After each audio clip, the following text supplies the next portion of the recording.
So what we do at BrainSight and what I have done previously, brain is a very complex organ, the most complex thing existing on the earth, which we keep on our head and roam around all the day, but we don't know about it at all, or a little bit.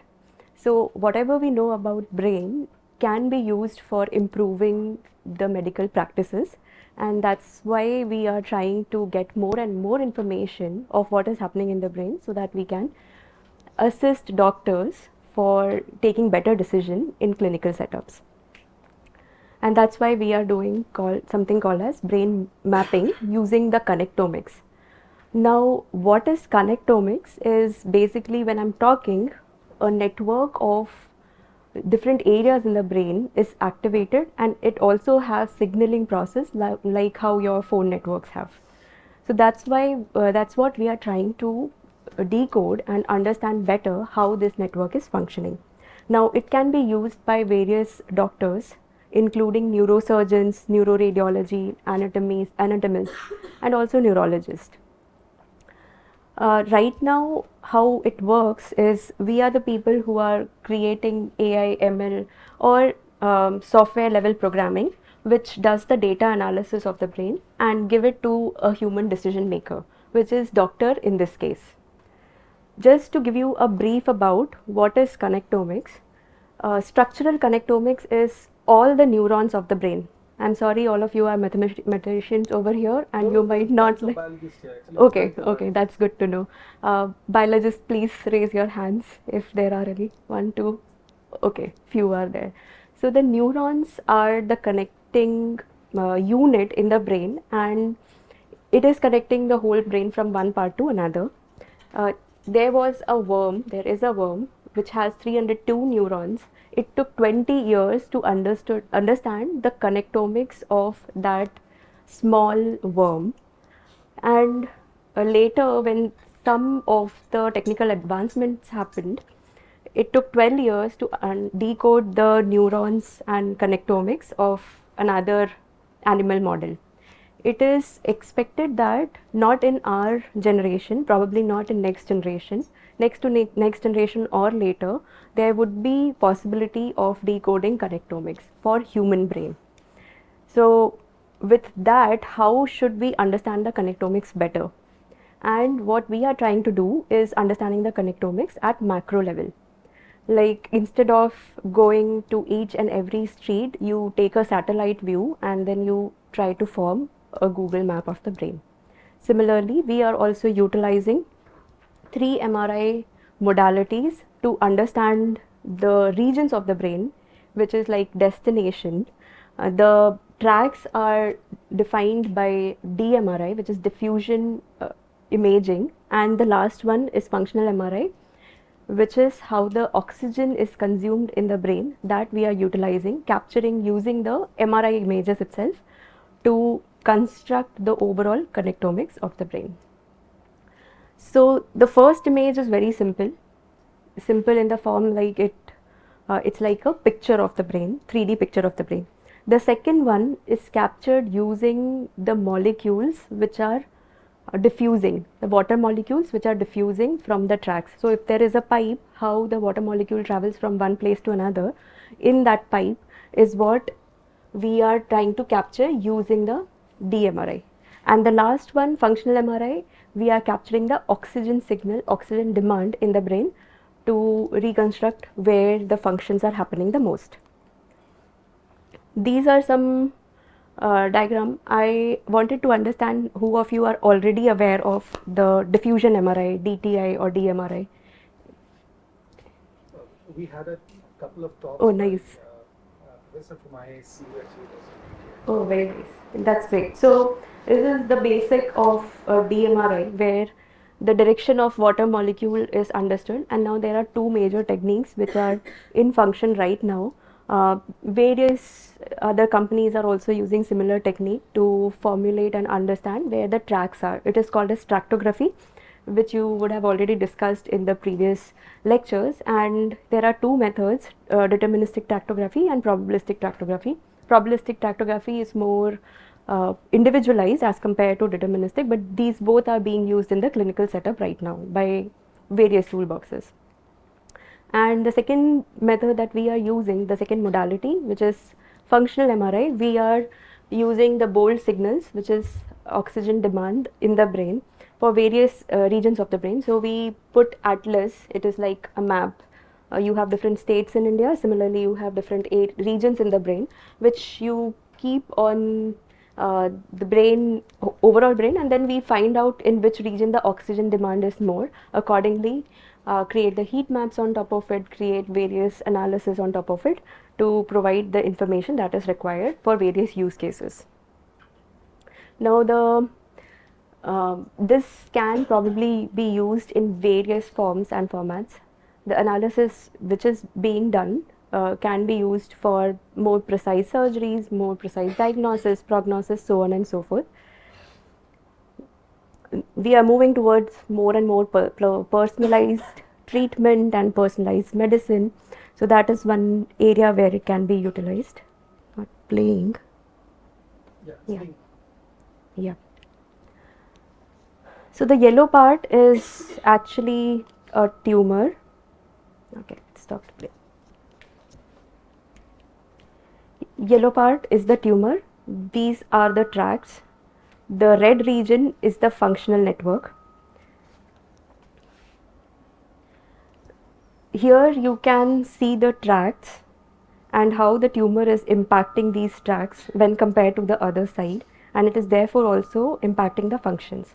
Now these functions could create some functional deficit in the patients, and therefore doctors before going to surgery will require such information to take a call whether to remove the whole tumor. If they are too close to the tracts, then should they be not surgically removing this part, or should they leave something, or if it is already so destroyed, then should they go ahead and take out the whole tumor, because it also matters how the relapse is, because if the tumor is left behind there would be relapse.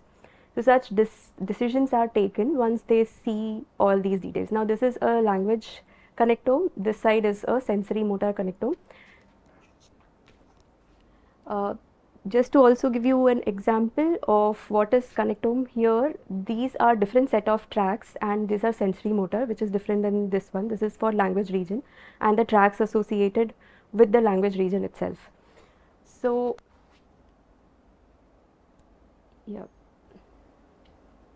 this is sensory motor connectome, and you can see very clearly how this tumor is impacting the tracts on the side and the functions associated with it. There is definitely a large amount of deficit of functions over here when compared to the other side. So here these regions which are involved in hand, legs, etc. are also impacted, which is looked into before the surgery. So this is on the surgical part, and this is the overall flow of things which are there in the back end. Yes. So how do you know which is sensory motor, which is language, or where is originating? Yes, so that's what we are doing over here. There are four major parts in the backend. First is processing of the complex data set. Since this is coming from MRI and we are utilizing something called as resting state functional MRI, what it is, we are capturing a very low frequency bandwidth. Therefore, it comes with a lot of noise associated with it. So when we process the data, we denoise all the signals. That is the first step. Then after it, we are extracting signals. Now the signals could be at multiple level, one at voxel to voxel level, and which is understanding the whole signals at a global brain level. We are not looking into, when we are not looking into specific brain region. The second way is we can look into the specific brain region as well to understand where the signals are. And once we have those extracting of signals done, then we do the classifying and inferencing. One way is to utilize different algorithms like ICA component analysis, and then on top of it we use machine learning, which is trained on the task based data coming from some 1500 odd patients. And once that classification happens, we bring it back to the format in the MRI itself, which can be overlaid in the MRI image itself and can be looked into by the doctors. Does it answer your question? So you're mapping it with the functional MRI? So, yes, the regions which are involved, number one, we take out the voxel based signals from the regions based on the templates which is generated from the task based fMRI. So, the language region, language template is comprising of all the regions which are involved while doing some 6 to 10 tasks in the MRI machine itself. So, task based fMRI does all those. Are you aware of task based fMRI? No, but yeah. So there are two types of functional MRI. In one where you go inside the MRI machine and there is a screen in the MRI machine itself.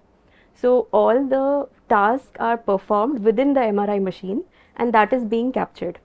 It is very software and hardware intensive and it requires for one person to do around 10 tasks if you want to get a detail like what we are providing, all the major regions of the brain, which will take, one task takes 1.5 hours. So if 10 tasks has to be done, the patient will need to come multiple times and sit inside the MRI machine and perform the task. So it was part of a huge human connectome based project done in Europe, and they generated the task templates for around 1500 patients over 12 years of time span, and then they created these templates which they made available as open data set. And later we trained on this and also some of the tasks that we have done in the hospitals. So we optimized it with the Indian population.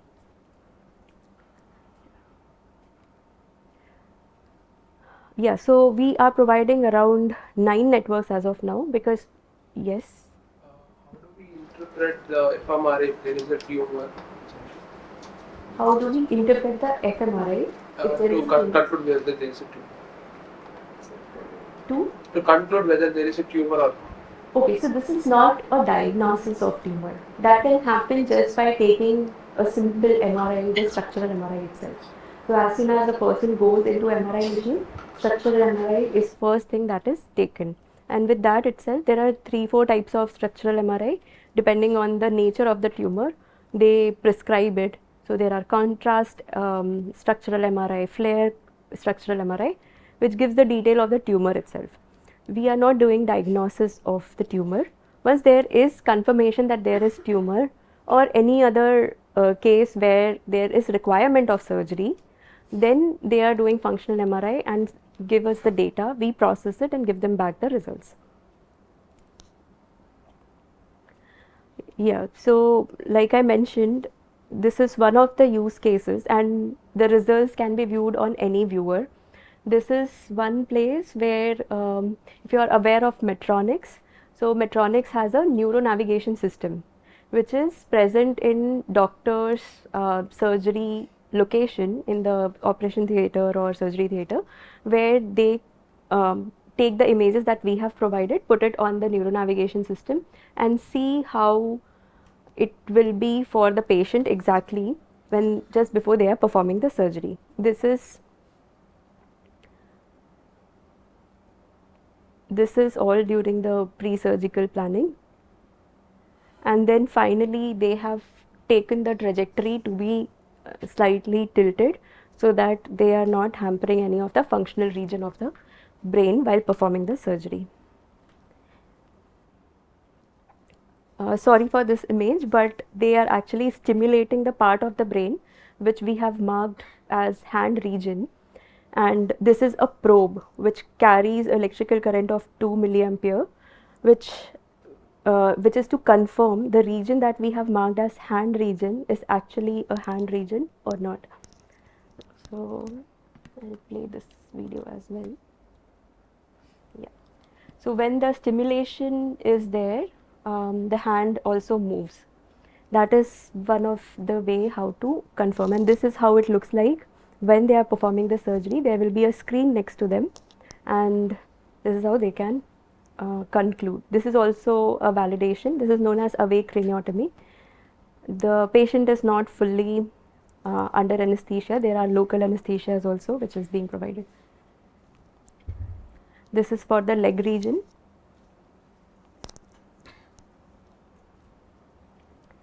Yes, so this was one of the use case in the neurosurgery. However, this can be used for epilepsy, traumatic brain injury, stroke. We are also working in pediatric brain. We don't have a solution for pediatric brain yet because the children's brain is not just small adult brain. It has different parts and it has different anatomy altogether.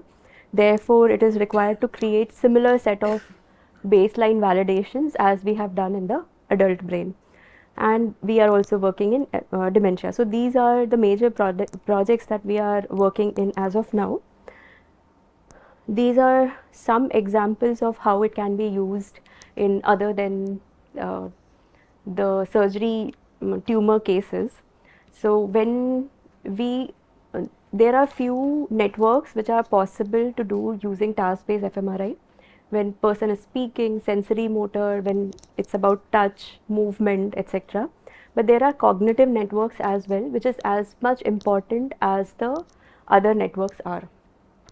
And till date, doctors don't have those information from any other modality other than the resting state. So now with the advancement of resting state modalities, it is possible to understand the cognitive networks as well. Cognitive networks are default mode network, executive network, attention network. There are 5 to 6 cognitive networks that can be understood while understanding the overall brain functioning.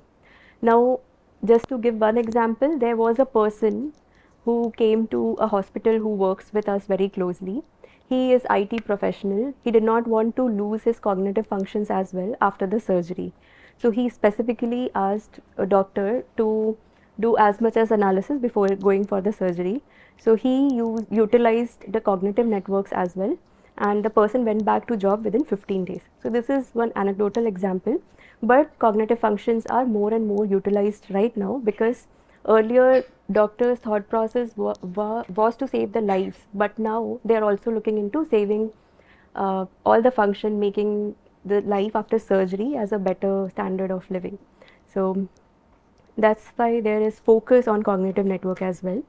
Now in the case of epilepsy, it is one area of the brain generates a lot of electric signal. You can think about it that way, or you can think about epilepsy having multiple regions of the brain which are having larger amount of electric conductance within the brain, which is disrupting the brain network. Now to understand how the major problem in epilepsy is to understand what is the region, what is the focus of epilepsy, and second to understand what is the network which is disrupted. So this is one example where DMN can be seen lower in the left hand region. This is right, it works the opposite way in the radiology convention. So this is the right hand side of the brain and this is the left hand side of the brain. The left has deficit in default mode network, and in here there is deficit of central executive network as well on the left side of the brain. So we are doing the studies to understand what these deficits actually mean and how it can be utilized in clinical setups better to understand the epileptic disorders. Second, the interhemispheric fractional anisotropy, which is one of the things which comes from diffusion MRI itself. And think about it as once the trauma happens, brain is very viscous. It is like thicker honey. So if the impact is happening right now, it will have impact over a period of time, and it will disrupt the tissues of the brain over a period of time. So to understand what is the disruption happening in the brain, it is required to understand the integrity of it. And one of the indicator of integrity is fractional anisotropy. There are more indicators as well, but if we understand fractional anisotropy when compared to the other side of the brain, that is one way of analyzing traumatic brain injury and its prognosis over the time.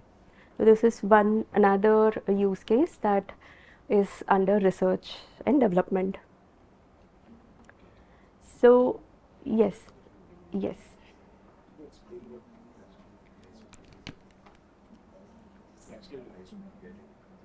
Okay, So the tracks which I mentioned before, if you remember tractography, when we are understanding the tractography, there are various scalar value which is associated with the tracks.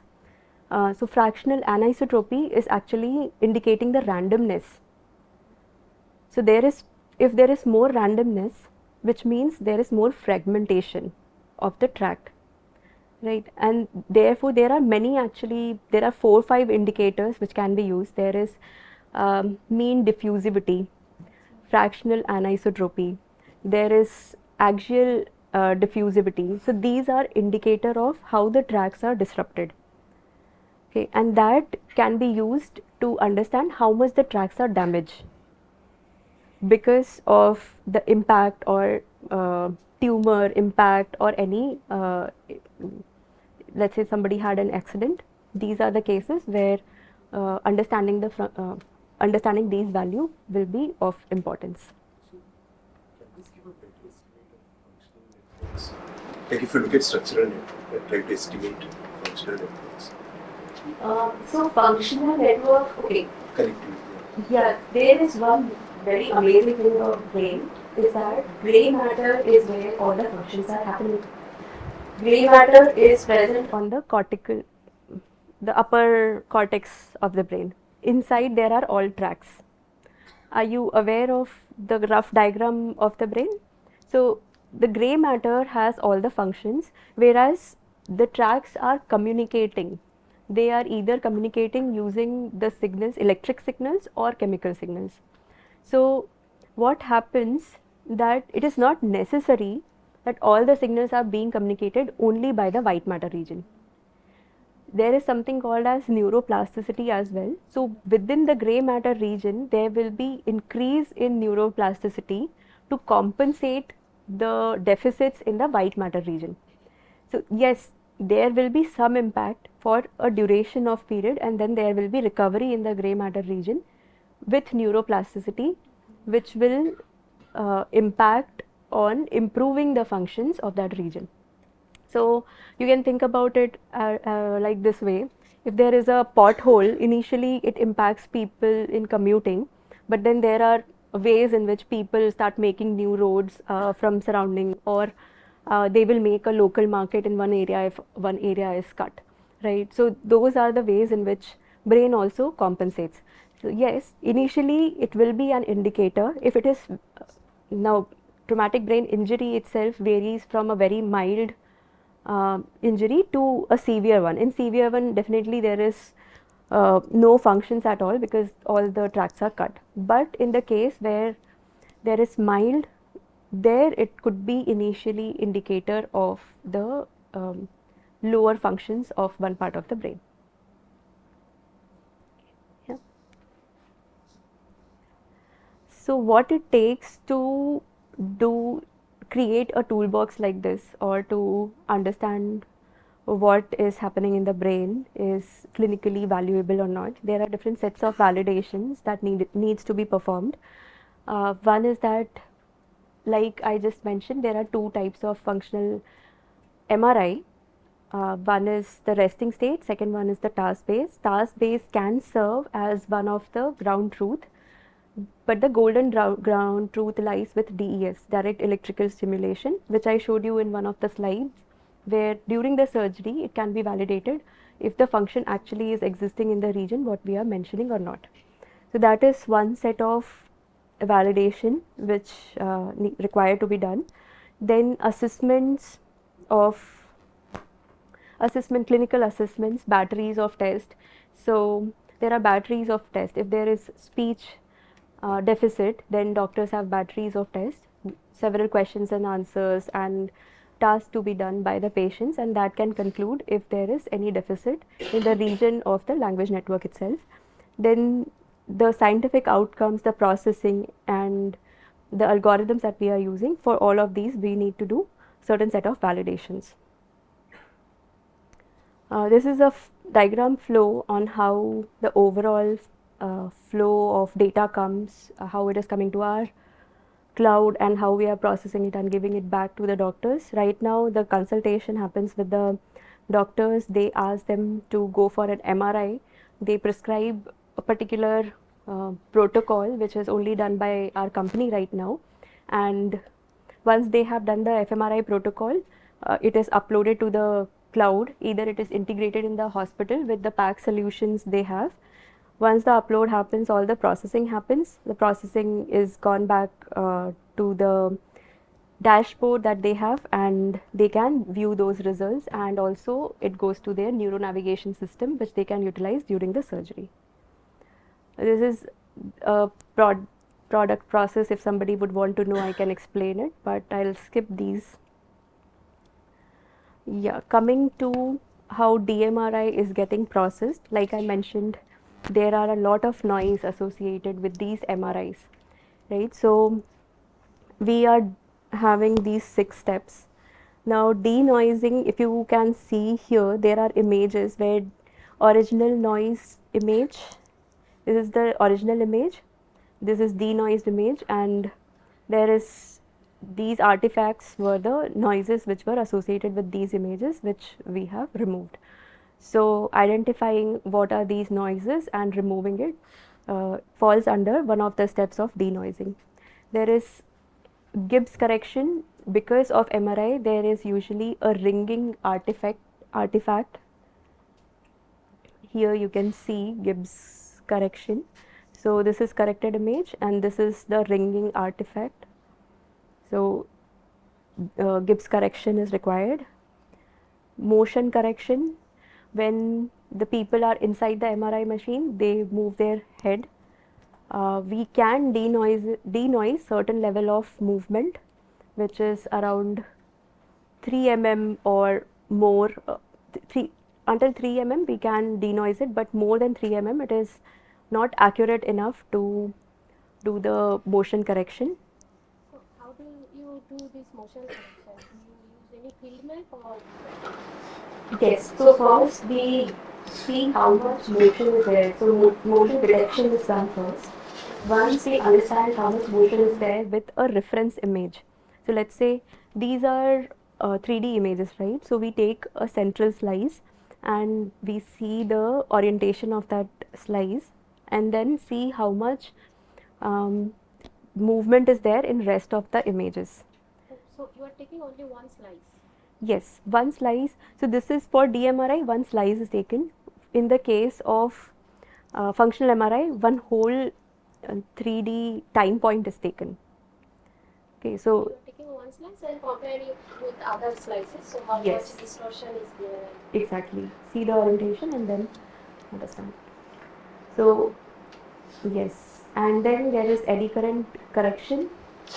Eddy current correction, that is tool FSL eddy, if somebody knows it. So Which yes. software you use for this pre-processing? We are using our own in-house software. However, for eddy current, we are using FSL in the studies where eddy current is required. For rest of the corrections, it is happening by in-house software that we have. Many actually tools don't do eddy current corrections, which are used in clinical setup. They are just doing the motion correction and denoising. But in the cases where research is important, eddy current correction also becomes very important.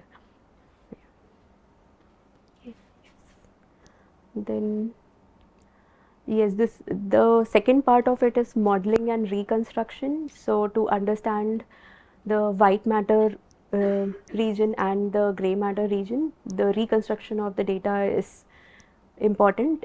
Estimating the response, because in the white matter region, once the white matter region ends, the gray matter starts, but it is not very clear. But we have to segment what is the white matter region of the brain and what is the gray matter region of the brain. For that, there is reconstruction which is done, because the tracks are going inside the gray matter at a certain limit, and then it stops over there, because the cells are till the very corner of the cortex area, and that's where it is required to estimate where the tracks are ending very clearly. So, I'm just asking a question. Like, so on the last slide you show here that the direction and the HNR ratio. Mhm. In last to last slide. So what's this direction of different images? Number of directions of So think about it this way: if there is a bundle of fibers, so each of them will can have a different direction as well. So it might have one of the fiber must be turning to right, some goes straight and some goes in the left. There could be multiple directions of the fibers. So those are required to be understood, and then the bundle itself, it gets very dense and also it gets very scattered. Right? So the bundle which is in the brain stem is so dense that we cannot do or distinguish between different tracks over there. But once it goes to more scattered format, that is when we can understand the direction of all the fibers very well. So this is with respect to that direction and the SNR. So signal to noise ratio for a bundle is poor when compared to a scattered tract. yeah. So this direction is the DTI direction. That direction we define in the protocol when we are manually So setting these the are the patient tracks evaluation. direction. So if you remember one of the images, Yeah. there were multiple colors in the Yeah, yeah, fibers. yeah. Each of the color actually defines one direction. So if it is pink, it is one direction. If it is green, it is probably curved into another direction. And spiritually represent, I think. Yeah, so different colors represent different directions. So it's nothing to do with the direction we define in the MRI machine. The Yes, DTI but that actually matters if you have more than one direction, then the outcomes are better, because then you will have these signal to noise ratio better. So do we, if we increase the direction, suppose we are taking 20 direction instead of taking 10 direction or something, so do we get better result, I mean better Yes, resolution of the image? absolutely. So it's the same way. If you are keeping the camera and taking the pictures from various directions, you will have better, clearer images as compared to a picture taken from only one direction. So in very good researches, they take 120 directions. Yeah. But it took longer time. Yeah, it takes long time to do one scan. So 120 direction scan, if done in 3 Tesla machine, it will take almost 1.5 hour for just a DMRI. Yeah. So is there any way to optimize this time Yes. better? So 2 to 3 direction is enough for a clinical use case, which is happening regularly.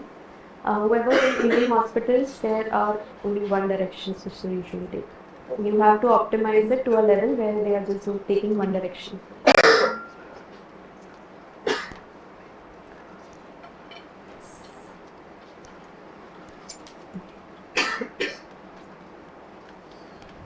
Yes, so these are another set of requirement in terms of reconstruction, FOD, normalization, then tensor estimation and FA map generation, which I just discussed about the FA map.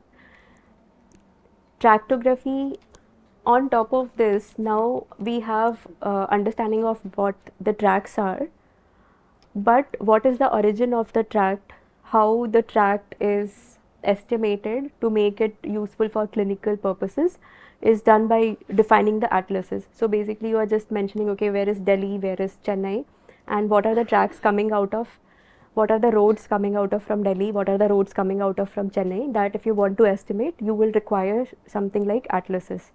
And there are two types of atlases that we use. One is HCP atlas, another is extract atlas. HCP atlas, we have heard from some doctors that it is good for some of the tracks like the sensory motor network tract, etc. Whereas extract was useful for some others. So we have created hybrid atlases as well. Co-registration, anatomical prior extraction, and probabilistic tractography are another set of calculations which happens on top of it. Few people are interested, I can discuss it in more details, otherwise I'll just go about the details.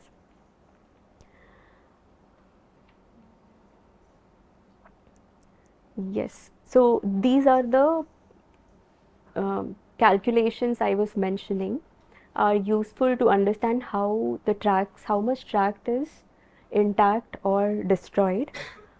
FA value, which quantifies the direction dependency of water diffusion. So if there is more randomness, which is indicator of if there is more randomness, it is indicator of disruption. Mean diffusivity, radial diffusivity, axial diffusivity, all these are indicators which can be used for understanding how the tracks are. Now mapping it with the functional MRI, because these are the tracks which are actually connecting to the functions, and would it give more information if they are looked into together? That's what actually comprises of a complete connectomics, the functional region along with the tracks which are involved. So structural connectivity of the brain along with the functional connectivity is are both overlaid together, and similarly how we have analyzed using the atlases in DMRI, we are also utilizing atlases for functional MRI mapping as well. So diffusion MRI with resting state along with the information of how much activations are there in the region, in the gray matter region, along with the diffusion, gives the overall understanding of what is happening for a particular network. You Yeah. use AI to, co-register these both structure functions. So AI, see machine learning, we are utilizing wherever it is required to do that. So for example, if ICA, okay, for the network analysis, once there are outputs with the network analysis, we perform ICA component analysis on top of it. Using those components, we are training, there we are utilizing machine learning to train for these subjects. These are the ICA component analysis which are providing maximum amount of information, right? So once that is done, then it helps in providing for the unknown subjects. So do they reduce time? Usually basic, I don't think I know this software. So I use those Matrix and other software to pre-process details. So it took long hours to pre-process all single subjects. So it depends the number of steps that you are performing. The same steps you are showing, the same Yes, pipeline so you use. in terms, see, we have GPUs, GPUs I and also have GPU, but it's still to take a long time for generating these tracks. okay, how much time does it take for you? It's almost 1 hour. Yeah, it will take that much time. We use for our work, it used to take 4 hours. Now we have optimized and it takes 40 minutes. But it would, yeah, it will take that.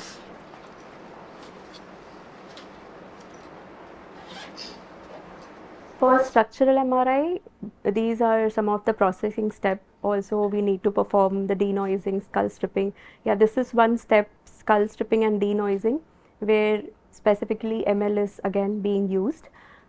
For skull stripping, since each head structure is very different, the conventional skull stripping steps does not work, and machine learning helped here in making it better, more individualized. So there are various steps in which machine learning is used. It's not like only for the last step or for the conclusion or for inferencing it can be used. It can be used for various other steps as well. You must have already seen there is Brat's dataset where there is a tumor dataset for segmentation of the tumor. This is one of the things we also do to make sure that we are once there is a tumor, there is mass effect on the brain. All the atlases are shift. It impacts on the rest of the part of the brain by pushing the brain and putting the pressure on various regions of the brain. So for us, it is required to understand how much shift is happening in the brain to adjust the mass effect, and that is why we perform tumor demarcation as well. And this is one place where we are again using a deep learning model for identifying various parts of the tumor itself. So if you see the orange region is actually edema, which is just the water retention happening because of the tumor. The yellow part is enhancing tumor, and the orange part is already necrotic part of the tumor. So, and in the presence of tumor, this blue region is the function. this region is pushed a bit because of this presence of the tumor. These are other sets of steps which are there. I was talking about skull stripping. This is a slide representing what we are doing in skull stripping. This is UNet 3D architecture which we are using for as deep learning model for, and it is used on T1W and resting state to improve the skull stripping.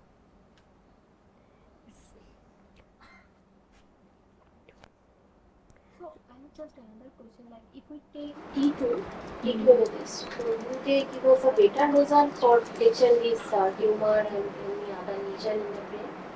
Because those are the better.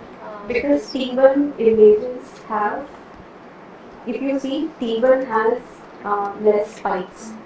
The contrast spikes which comes with T2 interferes with a lot of signals. Okay, so T1 images become better to do a lot of processing with functional MRI, with DMRI, to keep it as a baseline image for overlaying as well, because it has lesser contrast.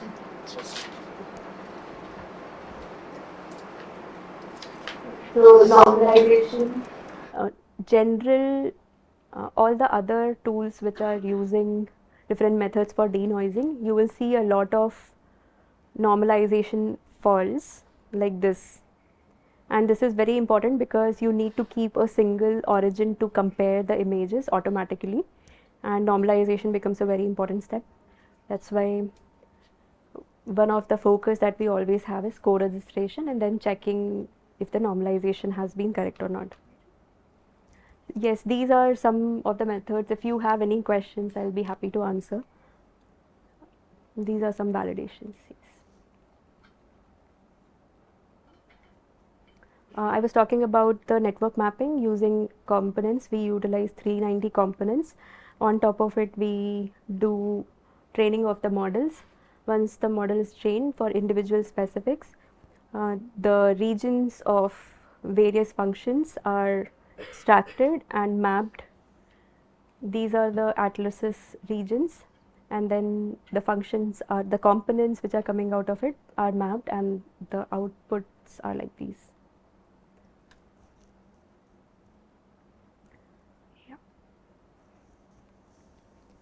Any questions? Yes. Supervised learning. Sorry? All the methods are using supervised. Yes, most of the methods that we used are supervised. In inferencing, I have used unsupervised methods in psychiatric conditions. There it performed better than unsupervised.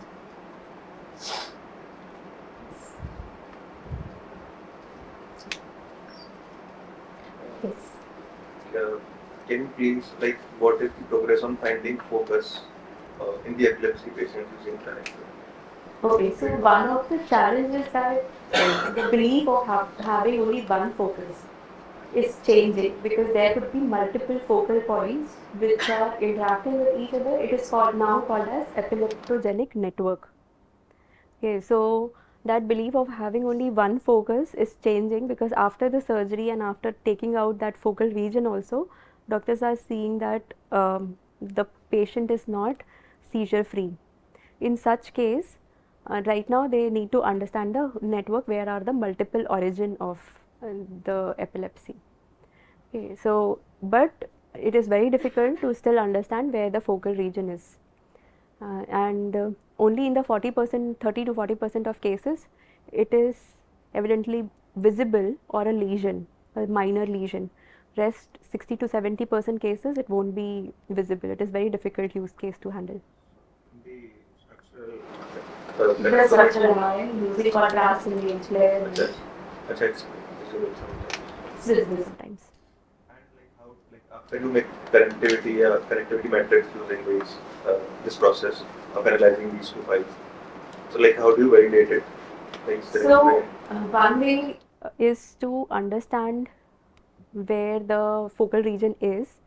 There the change in functions will also happen near the focal region. Either it will be hyperactive or it would be hypoactive. So we can compare it from the other hemisphere of the brain itself. That is one method. It can also be compared with the other like control population and checked. But these are mostly right now in the research. This problem is unsolved problem for taking it to clinical work. It is right now SEEG is one method where SEEG is extensively used to understand right now the focal region of the brain. It is invasive. Yeah, so after a surgery, as in like removing a tumor, you said there'll be like some disability within the brain and the brain sort of works around it, like the pothole analogy. Yes. So, do doctors use further more analysis through, say, the service and for the rehabilitation purposes? Yes.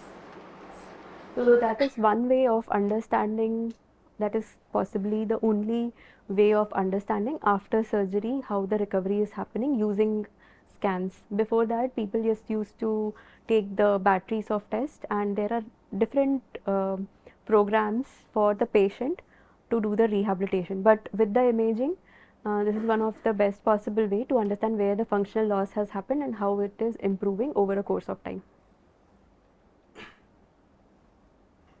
Do you find any regions those are helping in this functional recovery? So, suppose for which the language areas you have shown, so you found any region which have shown more activity in terms of functional network. So, any other region those are compensating for this loss of Conclusively say it that way, right? Because number one, so language region itself has primary, secondary and tertiary region. So primary region are supported by secondary region, are supported by tertiary region. Tertiary region could be like I'm speaking, my motor regions are also involved, right? So motor region would become a tertiary supporting region. My memory will become the secondary supporting region. So it depends on how the brain is interacting with various other parts simultaneously, and how it is generating the final outcome. And it could be different for different people. So language is one of the network which is very tricky. Indian language network is very different than any other country's language network, because Indians speak in general more than 2 languages. Right, so their right hemisphere also get equally involved in certain languages as compared to other population. So that is one. And language also has a laterality, which is left hemisphere is more dominant as compared to the right hemisphere of the brain. So in 95% of the cases, left is working, but if some accident happens, there is neuroplasticity and right hemisphere also starts compensating. So such observations are there, but we cannot just point out one particular network that it will improve or augment another. Yeah.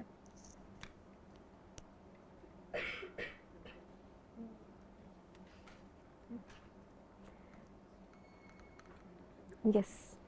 I mentioned using data from UK Biobank and some European sources for training. But you just mentioned that in the Indian context, people who speak multiple languages, training networks from those data sets. So those maps were utilized as a very baseline for forming the atlases. Then we had a lot of collaboration with Indian hospitals, and we validated the findings within the Indian cohorts. Once we got the data from those, we optimized our models further using the Indian data sets as well.